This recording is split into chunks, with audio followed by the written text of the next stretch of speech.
त्या शॉर्ट व्हिडिओला आहे ना कालच्या कमेंट पण आलेले आहेत काय, ते आज ह्या कमेंटमध्ये पण कमेंट वाचणार आहे मी. तर ज्यांनी कमेंट केले ते कमेंट मी इथं साईडला पण दिलेली आहे आणि मी पण वाचणार आहे, आता तुम्हाला सांगणार आहे आणि त्या कमेंटचं उत्तर मी त्यांना देणार आहे. तर चला सुरुवात करूया. सगळ्यात पहिली कमेंट आहे ना, अजित निकळजी, काही पण राव, आम्ही रिक्षावाले 2,000 कमवतो, तुम्ही कॅबवाले 7-8 हजार तरी दिवसाला कमवत असाल. भाऊ तुला सांगायची गोष्ट आहे ना, तू रिक्षा चालवतोय 2,000 रुपये कमवत असेल, मला अनुभव नाही रिक्षामधला, पण आहे ना 2020 ला जेव्हा मी ओला उबेरच्या धंद्यात आलो होतो ना, तेव्हा कमवायचो बरं का मी. दिवसाला 4-5 हजार नाही कमवायचं, पण दिवसाला 3,000 रुपये तरी कमवायचो. आठवड्याला 25-26 हजार रुपये ओलाचा इन्सेंटिव्ह पण होता, तेव्हा 5,500 रुपये द्यायचा हप्त्याला. टार्गेट 120 का 105 ट्रिपल आहे ना टार्गेट पूर्ण करायचं. तेव्हा मी क्रोमाला जॉबला होतो, जॉब करून नाईटला धंदा करायचो बरं का मी. 3,000 ते नाईटला, फक्त डेला नाही, कारण की डेला मी जॉबला होतो. तर तेव्हा होता तुमचं होता असेल रिक्षाचा 2-1 हजार रुपये, तर चांगली गोष्ट आहे. पण भाऊ आमचा होत नाहीये. मी इथं स्क्रीनशॉट देतोय माझा डेलीचा आणि हप्त्याचं किती झालंय. माझं वैयक्तिक लोकांचं सांगू शकत नाही, कारण की पहिल्यासारखं मी 2020 पासून या धंद्यात आहे. मला अनुभव चांगलाच आहे आणि माझा स्वतःचा अनुभव सांगतोय तुम्हाला. तर एवढा नाही होते, तर अशी अफवा नका पसरू भावा, कारण की अफवा नाही म्हणू शकत. तू बोललाय फक्त नाही का कमवत असणार रे, तर नाही भावा, एवढे नाही होत. दिवसाला 2500 रुपये तरी वाहतात, कधी कधी नाही होत. 2,000 जास्तीत जास्त वाहतात. तर काम केलं की जास्त वेळ काम करायला लागतं, तेव्हा कुठेतरी जास्त धंदा होतो आणि माणूस वैतागतो दिवसभर गाडी चालवून, जास्त वेळ होऊ शकत नाही त्याला. तर दुसरी कमेंट अशी आली आहे, समाधान पाटील, मस्त भावा, सगळ्याच गाडी धंदा संपलेला आहे. संपलेला आहे काय म्हणजे संपत चाललाय, कारण की विचार करा तुम्ही, प्रत्येक घरात गाडी यायला लागली आता. तर टॅक्सी बुक करणाऱ्याच्या घरी पण गाडी आहे, आणि गाडी शोरूमला गाडी आणायला जाताना पण टॅक्सी मध्ये बसून जातो तो भाऊ. शेवटचा असतं त्या नाही का टॅक्सीमध्ये, तो गाडी घेतल्यावर डायरेक्ट ॲपच डिलीट करून टाकतो, काही गरजच पडत नाही त्याला, त्यासाठी तो गाडी टॅक्सी बुक करत.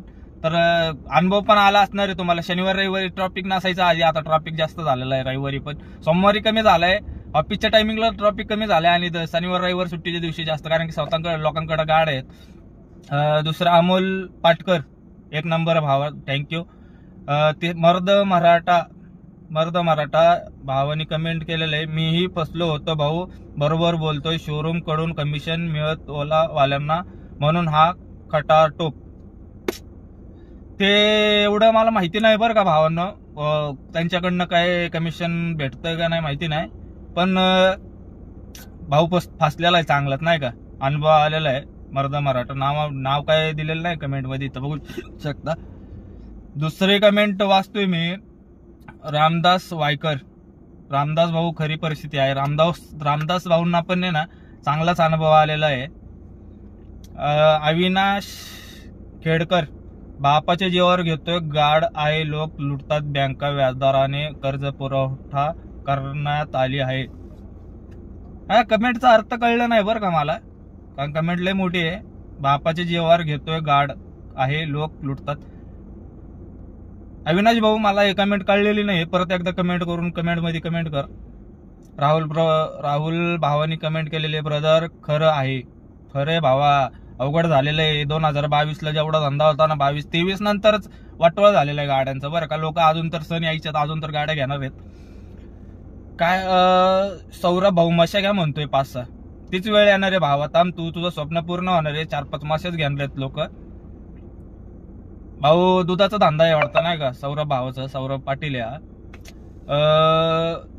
घेऊन दे, बबलू संतोष काळे काहीतरी, बबलू भावानी मेसेज केलं, घेऊन दे ना बाबा, माझं जिरून दे, घेऊन दे ना बाबा, माझ जिरून दे म्हणून कमेंट आलेली आहे. काय बोलायचं आता या भावानं, तुम्ही विचार करून गाड्या घ्यायच्या असेल तर, कारण की अजून एक कमेंट आलती बरं का मला, तर डिलीट झालेली आहे त्यांनी नाही का. काही बोलू नको भावा, धंदा खूप मरणाचं आहे. मी स्वतः डिलीट केलेली आहे, कारण की अशा लोकांमुळे आहे ना लोक फसतात आणि गाड्या घेतात. आणि तू जर भाऊ व्हिडिओ बघत असेल ना, तू ये ना, मला मी मेल आयडी दिलेला आहे, तर मेलवर आहे ना तू हप्त्याचं स्क्रीनशॉट पाठव मला, तू अर्निंग किती झालेली, मी त्याच्यावर स्पेशल व्हिडिओ बनवल. आणि भावानं काही चुकत असताना कमेंट मध्ये नक्की सांगा, आणि विचार करून गाड्या घ्या, कारण की ना तुम्हाला सांगितलेलंच आहे मी, तुम्हाला घ्यायचं असेल तर ना स्वतः कुणाचं ऐकू नका बरं का, स्वतःवर प्रयोग करा आणि स्वतः धंदा करा आणि गाड्या घ्या. तर धन्यवाद मित्रांनो, असंच सपोर्ट करा आणि चॅनल जास्तीत जास्त लोकांपर्यंत पोहोचवा. थँक्यू.